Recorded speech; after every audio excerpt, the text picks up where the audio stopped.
नमस्कार साथियों, स्वागत है आज दिनांक 29 जनवरी 2025 की ताजा तरीन खबरों के साथ। और पहली खबर है, महाकुंभ में भगदड़ पर पीएम मोदी ने योगी से ली जानकारी और हादसे में 15 से अधिक लोगों की मौत और कुछ लोग बेहोश हुए। महाकुंभ में आज मौनी अमावस्या के मौके पर संगम तट के पास भगदड़ मच गई। 15 लोगों के हताहत होने की खबर है और कुछ बेहोश हुए हैं। मौके पर मुस्तैद प्रशासन ने तत्काल राहत बचाव का काम शुरू कर दिया। फिलहाल स्थिति नियंत्रण में है। मेले में मची भगदड़ के बाद निरंजनी अखाड़े ने स्नान जुलूस रोक दिया है। फिलहाल अखाड़ों में अमृत स्नान स्थगित कर दिया गया है। पीएम मोदी ने हादसे की जानकारी सीएम योगी से ली है।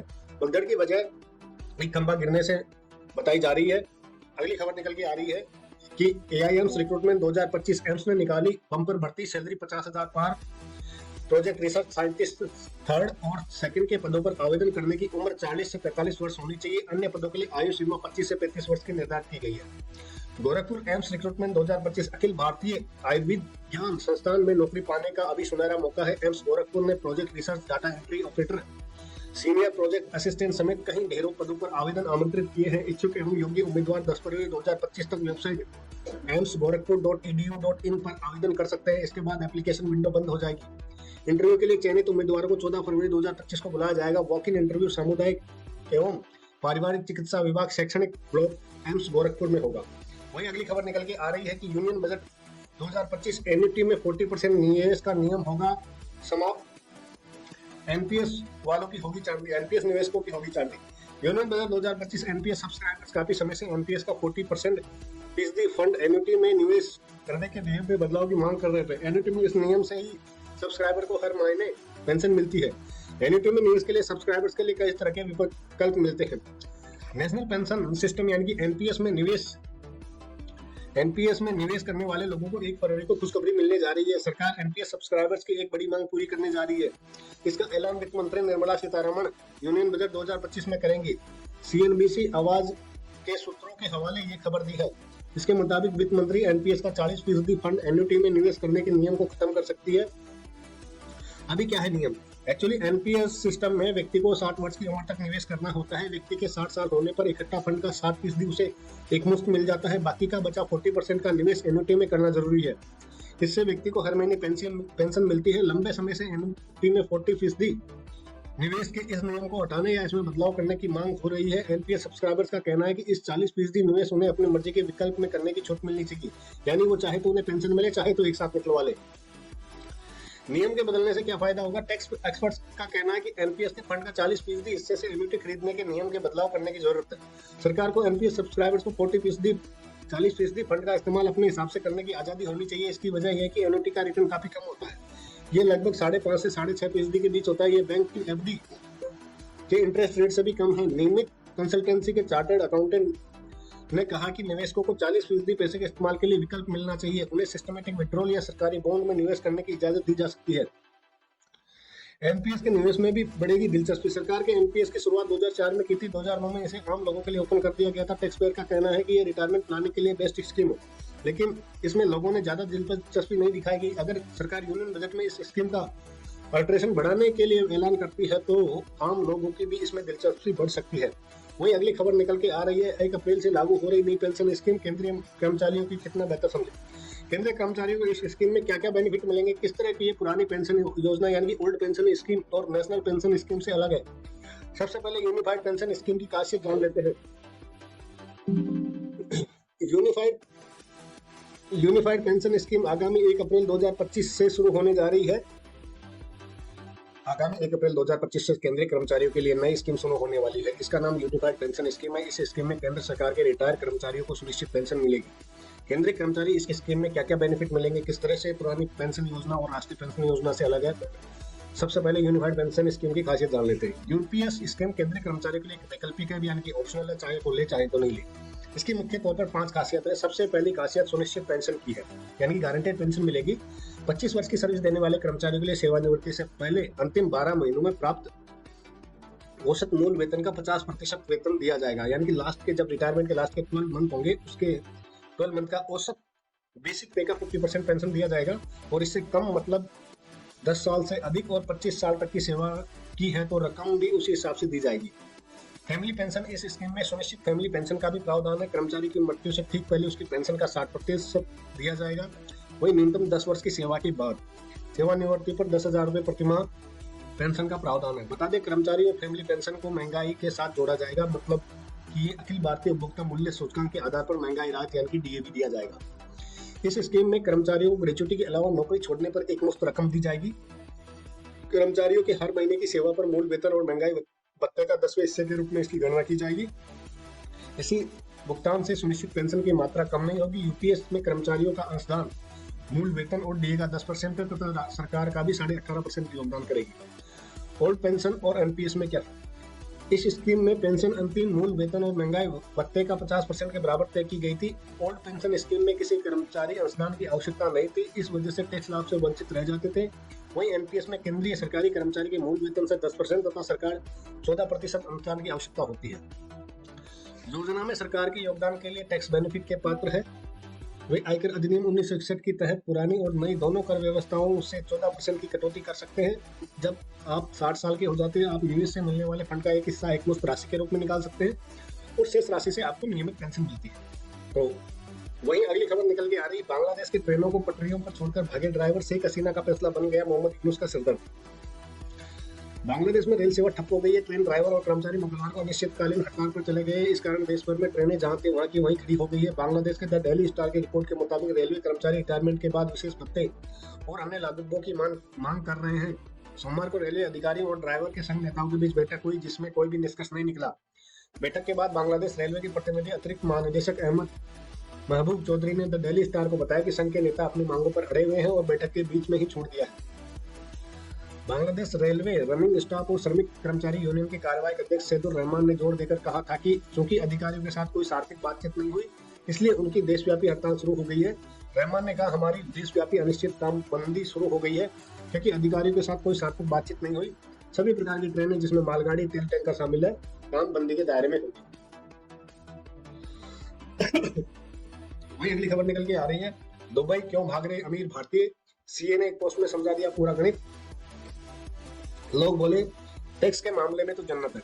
Dubai and all India tax comparison 2025 का बजट 1 फरवरी को दोपहर 11 बजे संसद के पटल पर पेश होने वाला है। इससे में टैक्स देने वाला वर्ग हर बार की तरह इस बार भी सरकार से टैक्स में आराम की कुछ उम्मीदें हैं। ऐसे में सीए ने एक्सपोर्ट पर लिखकर भारत और दुबई के टैक्स की तुलना की। यूनाइटेड अरब अमीरात में स्थित दुबई एक अमीर शहर है जहां पर हर साल भारी संख्या में दुनिया भर से टूरिस्ट घूमने आया करते हैं। इसके अलावा अलग अलग देशों से कुछ लोग तो यहाँ सिर्फ रहने के मकसद से ही आते हैं। वैसे भी इंटरनेट पर दुबई में बिजनेस सेटल करके वहीं सेट होने की अक्सर बातें होती रहती है, लेकिन इस बार एक सीए ने अपनी आसानी से दोनों देशों की टैक्स की तुलना की है।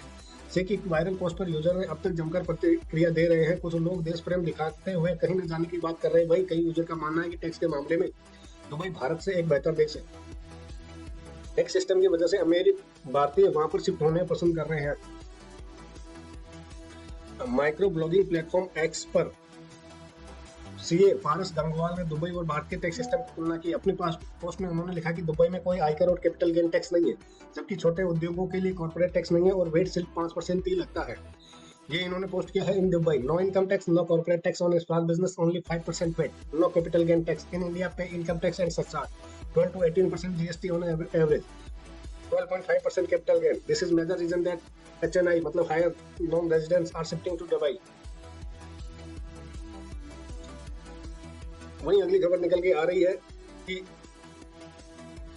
नहीं सुधरेगा चीन, अरुणाचल और कश्मीर पर डीप सीक की घटिया कर। डीप सीक आपको बता दें एक एआई प्लेटफॉर्म है चैट जीपीटी की तरह। डीप सीक एक चीनी एआई चैटबॉट है जिसे चैट जीपीटी को टक्कर देने के लिए बनाया गया था।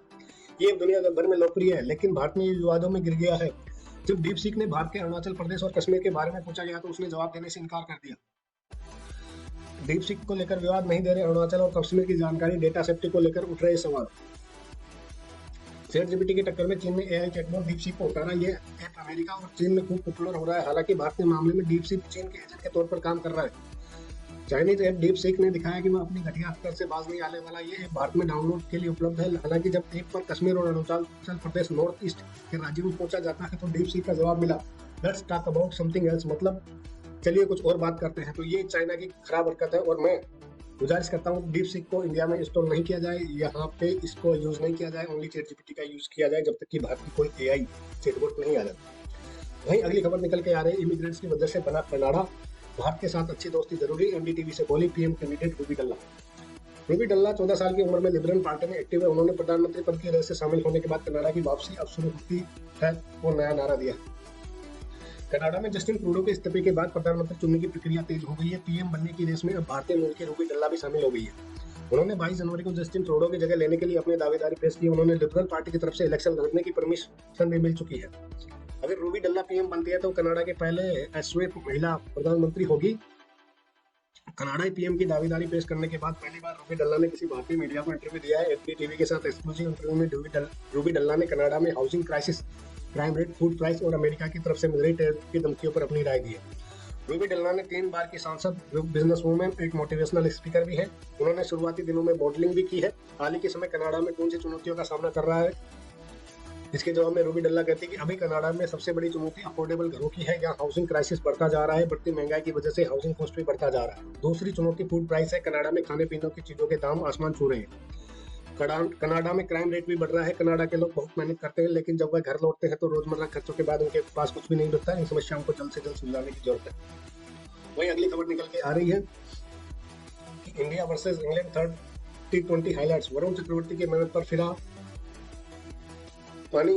इंग्लैंड ने थामा भारत का विजय रथ, 26 रन से जीता मैच। वही England versus India versus England का थर्ड T20 मैच में 5 T20 की सीरीज के तीसरे मुकाबले में इंग्लैंड की टीम ने भारत को 26 रन से हरा दिया। इसी जीत के साथ इंग्लैंड की टीम ने सीरीज में खुद को बरकरार रखा है। वही अगली खबर निकल के आ रही है, लो आ गई खुशखबरी। चोमू और चाकसू तक जयपुर रेल मेट्रो चलाने की तैयारी। जगतपुरा को भी मिल सकती है सौगात। जयपुर मेट्रो के विस्तार की कवायद के आने वाले महीनों में नजर आएगी। विद्याधर नगर से चोमू तक और सीतापुरा से रिंग रोड चाकसू तक, रिंग रोड या चाकसू तक जयपुर में मेट्रो ले जाने की योजना पर काम शुरू होगा। अंबेडकर सर्कल से जवाहर सर्किल तक प्रस्तावित एलिवेटेड रोड पर संशय है। शुक्रवार को इस बैठक के मिनट्स जारी हुए। इसमें साफ लिखा है कि इस एलिवेटेड रोड का पुनः परीक्षण होगा। जेएलएन मार्ग की विशिष्टता और सौंदर्यीकरण पर विपरीत प्रभाव पड़ने की संभावना है। बीते दिनों मुख्यमंत्री भजनलाल शर्मा की अध्यक्षता में बैठक हुई। इस बैठक में कई निर्णय हुए। माना जा रहा है कि 26 दिसंबर को मुख्यमंत्री सामान्य विधानसभा क्षेत्र और राजस्थान के प्रोजेक्ट का रिव्यू बैठक करेंगे। इसमें एलिवेटेड रोड पर ब्रेक लग सकते हैं। वही मेट्रो के विस्तार की भी कवायद आने वाले महीनों में नजर आएगी। विद्याधर नगर से चोमू तक और सीतापुरा से रिंग रोड या चाकसू तक की जयपुर मेट्रो ले जाने की योजना पर काम शुरू होगा। इसके अलावा जगतपुरा क्षेत्र में मेट्रो की संभावनाएं तलाशी जाएंगी। लालकोट स्थित पुलिस मुख्यालय के पास मेट्रो की खाली पड़ी जमीन पर जयपुर जिला कलेक्टर कार्यालय को स्थापित करने का विचार किया जाएगा। इसके लिए सामान्य प्रशासन विभाग से परीक्षण करवाया जाएगा। सीसी रोड और पीवीसी कर्नल होशियार सिंह मार्ग पर भी एलिवेटेड रोड की संभावना बेहद कम नजर आ रही है। इसका जेडीए पुनः परीक्षण कराएगा। दरअसल हाईकोर्ट के आदेश पर झारखंड मोड़ से 200 फीट पुलिया तक के हिस्से को मास्टर प्लान के अनुरूप करने की जेडीए कवायद कर रहा है। जेडीए ने एलिवेटेड रोड के लिए जो सर्वे करवाया था उसमें विजय द्वार के बाद ट्रैफिक का दबाव बेहद कम आया है। वही अगली खबर निकल के आ रही, चाकसू की जानवी ने किया भारत यंग लीडर्स डायलॉग में राजस्थान का प्रतिनिधित्व। चाकसू कस्बा निवासी की जानवी शर्मा ने राष्ट्रीय युवा दिवस पर दिल्ली में आयोजित कार्यक्रम विकसित भारत यंग लीडर्स के डायलॉग में राजस्थान का प्रतिनिधित्व किया। जानवी के पिता दिनेश कुमार शर्मा ने बताया कि वहां पहुंचने से पहले जानवी ने 4 स्तर पर प्रतियोगिता उत्तीर्ण की। ये आयोजन राष्ट्रीय युवा दिवस के अवसर पर भारतीय मंडप दिल्ली में पूर्ण हुआ। इसमें देश के 3 लाख युवाओं ने चुनिंदा 3000 बच्चों ने प्रधानमंत्री के सामने विकसित भारत का विजन रखा। इसमें राजस्थान के 39 युवा मैं भारत पोर्टल पर क्विज प्रतियोगिता, द्वितीय स्तर पर निबंध, तृतीय स्तर पर राज्य स्तर पर प्रेजेंटेशन देकर चयनित हुए थे। वहीं अगली खबर निकल के आ रही है, ईआरसीपी के नामकरण पर कैबिनेट मंत्री का कांग्रेस पर तंज। उन्होंने कहा उनके परिवार वालों के नाम पर परियोजना का नाम होता तो। जलदाय मंत्री कन्हैयालाल चौधरी ने कहा कि ईआरसीपी को लेकर कांग्रेस पर सवाल खड़े किए गए। उन्होंने कहा कि कांग्रेस को करना कुछ नहीं है, बस आपत्ति जताने का काम करती है। राजस्थान में ईआरसीपी के नाम पर रखने पर सियासी हलचल तेज हो गई है। इसे लेकर बीते दिनों कांग्रेस की तरफ से काफी बयानबाजी की गई थी। अब जलदाय मंत्री कन्हैयालाल चौधरी ने कांग्रेस पर पलटवार किया। उन्होंने गणतंत्र दिवस पर टूर पहुंचकर मीडिया से बातचीत की और कांग्रेस पर सवाल खड़े किए। चौधरी ने कहा कि कांग्रेस कुछ करती नहीं है, आपत्ति जताना बस आता है उन्हें। उन्होंने कहा कि हमसे उन भगवान राम पर ईआरसीपी का नया नाम रखा है जिसके नाम से ही जीवन को मोक्ष मिलता है। रामाजल सेतु लिंक परियोजना का जिक्र करते हुए चौधरी ने कांग्रेस पर पलटवार किया और बोले अगर उसके परिवार वालों के नाम से परियोजना का नाम होता तो वह राजी हो जाते। कांग्रेस की हालत खिसियाने बिल्ली खंबा नोचने वाली हो चुकी है। वही अगली खबर निकल के आ रही है कि महीने भर के अंदर दक्षिण कोरिया के दूसरे विमान में भी लगी आग। सामने आया वीडियो। दक्षिण कोरिया के एक लोकल एयरपोर्ट पर विमान में अचानक आग लग गई। ये विमान हांगकांग के लिए उड़ान भरने वाला था। आग पर काबू पा लिया है, कोई भी हताहत नहीं हुई है। वही अगली खबर निकल के आ रही है, ट्रम्प के आगे झुकने के मूड में नहीं देश, ग्रीनलैंड बढ़ाएगा सेना, पड़ोसियों से मांगे मदद। उत्तरी ग्रीनलैंड के पिक्टो सिटी स्पेस बेस पर अमेरिकी सेना की स्थायी उपस्थिति है, जो बैलिस्टिक मिसाइलों की शुरुआती चेतावनी प्रणाली के लिए रणनीतिक रूप में से अहम है। डेनमार्क में आर्कटिक और उत्तर अटलांटिक क्षेत्र में सुरक्षा को मजबूत करने के लिए 14.6 अरब डेनिश क्रोन करीब 2.05 अरब का निवेश करने जा रही है। ये घोषणा अमेरिकी राष्ट्रपति डोनाल्ड ट्रंप की धमकी के बाद आई। ट्रंप ने हाल ही में कहा था कि वे पनामा नहर और ग्रीनलैंड पर नियंत्रण पाने के लिए सैन्य बल के प्रयोग की संभावनाओं से इनकार नहीं करेंगे। उन्होंने कहा कि अमेरिकी राष्ट्रपति सुरक्षा के लिए दोनों और अमेरिकी नियंत्रण महत्वपूर्ण। बता दें कि ग्रीनलैंड एक द्वीप है जो डेनमार्क देश का हिस्सा है। डेनमार्क डोनाल्ड ट्रंप के ग्रीनलैंड पर नियंत्रण सौंपने की मांग का विरोध कर रहा है। डेनमार्क के रक्षा मंत्री ट्रोल्स लुंड पाउलसन ने बयान जारी कर कहा, आर्कटिक और उत्तरी अटलांटिक में सुरक्षा और रक्षा को लेकर गंभीर चुनौतियां हैं। ग्रीनलैंड को लेकर डेनमार्क अपने पड़ोसी देशों से सहयोग की अपील कर रहा है।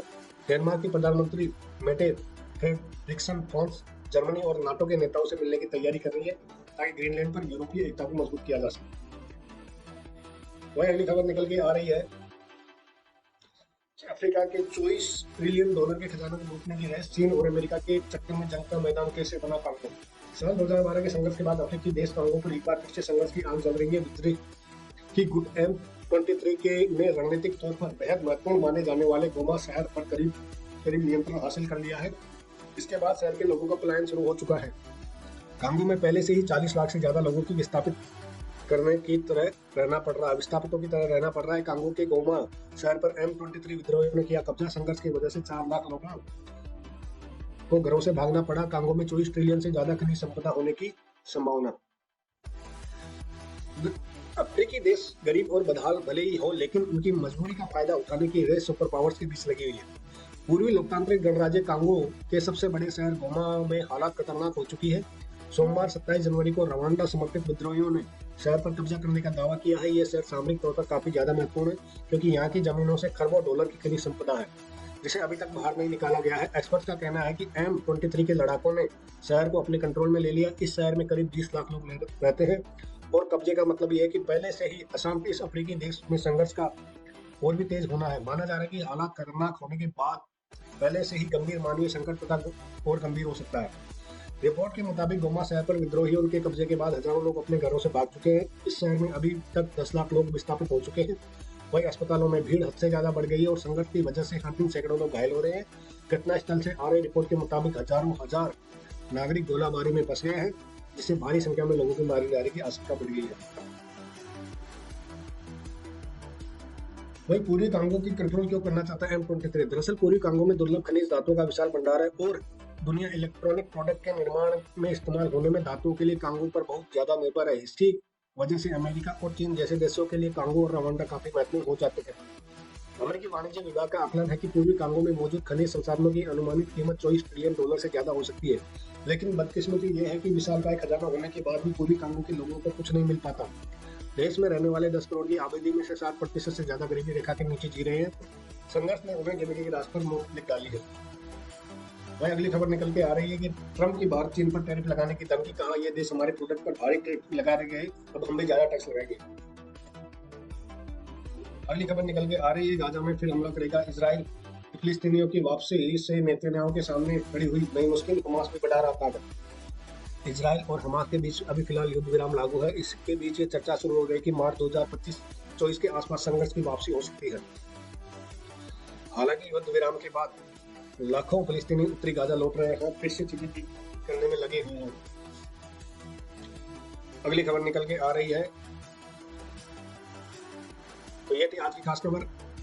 मिलते हैं कल नई ताजा तरीन खबरों के साथ। तब तक के लिए जय हिंद, जय भारत। अगर ये आपको न्यूज़ अच्छी लगी तो लाइक, शेयर और कमेंट कीजिए और अपने दोस्तों को भी शेयर कीजिए और कमेंट में बताइए कि ये न्यूज़ आपको कैसी लगी और किस क्षेत्र से रिलेटेड आपको न्यूज़ पसंद है, तो वो हमें कमेंट करके बताइए, तो हम उनको भी लाने की कोशिश करेंगे।